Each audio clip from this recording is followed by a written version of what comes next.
ብዙ ትኩረት አላችሁ። ብዙ ትኩረት ይሄ ለምን ለኔ አይሆን? ኖ ስማ፣ ዛሬውን መልእክት መጥቶልሃል።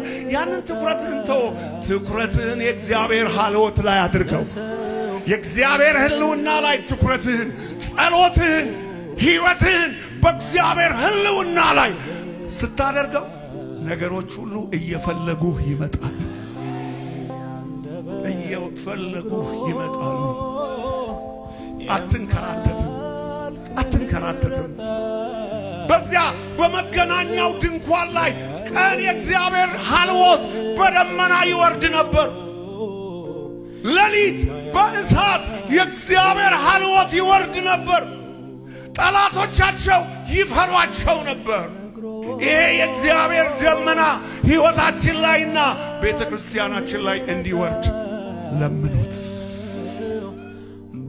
ሌላ ወሬ ተው፣ ሌላ ግርግር ተው። ምንም አይጠቅምም። ባዶ እያደረጋችሁ ነው የሚሄደው።